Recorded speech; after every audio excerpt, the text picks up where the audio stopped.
Sir ಇದು auto ಒಂದು ಗಾಡಿ ಕಳ್ಸಿಕೊಟ್ಟಿದ್ರಲ್ಲ, ಹೌದು ಸರ್. ಮಾಡಲ್ ಎಷ್ಟು ಗಾಡಿ? ಅದು 2013 ಸರ್. 13. ಓನರ್ ಅಣ್ಣ?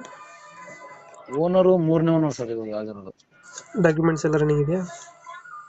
ಇನ್ನೂ ಒಂದು 5-6 ತಿಂಗಳು ಸರ್. ಗಾಡಿ ರನ್ನಿಂಗ್ ಎಷ್ಟಾಗಿದೆ? ರನ್ನಿಂಗ್ ಸರ್, ಅದು ಮೀಟರ್ ನಿಂತೋಗಿದೆ ಸರ್. ಟೈರ್ ಕಂಡೀಷನ್ ಅಣ್ಣ? ಟೈರ್ 3 ಸಿಲ್ಟರ್ ಇದೆ ಸರ್. ಇನ್ನು ಏನಂದ್ರೆ 3 MRF ಟೈರ್ ಸಿಲ್ಟರ್. ಅದ್ರ ಗೇರ್ ಬಾಕ್ಸ್ ಕೆಲಸ ಮಾಡಿ ಒಂದ್ 2 ವಾರ ಆಯ್ತು ಸರ್. ಇಂಜಿನ್ ಕೆಲಸ ಮಾಡಿ 8 ತಿಂಗಳಿಂದ 9 ತಿಂಗಳು ಆಯ್ತು ಸರ್. ಎಲ್ಲ ಫುಲ್ ಕಂಡೀಷನ್ ಆಗಿದೆ. ಇಂಜಿನ್ ಕೆಲಸ ಮಾಡ್ತಿದ್ದೀರಾ? ಫುಲ್ ಮೆಜರ್ ಆಗಿದೆ ಸರ್. ಅದು 9 ತಿಂಗಳಾಯ್ತು ಸರ್ ಆಗಿ. ಜಾಸ್ತಿ ರನ್ನಿಂಗ್ ಇಲ್ಲ ಸರ್, ಒರಿಜಿನಲ್ ಪೇಂಟ್ ಇರೋದು ಅದು. ಹೌದಾ? ಹಾ ಸರ್, ಪೇಂಟ್ ಏನಾಗಿಲ್ಲ. ಒಂದ್ ಚೂರು ತೊಟ್ಟಿ ಕೆಲಸ ಇದೆ ಸರ್. ತೊಟ್ಟಿ ಕೆಲಸ ಐತೆ? ಒಂದ್ ಚೂರು ಜಾಸ್ತಿ ಇಲ್ಲ, ಅದೇನೋ ಒಂದ್ 500 ರಿಂದ 1000 ಆಗ್ಬೋದು ಸರ್ ಅಷ್ಟೇ.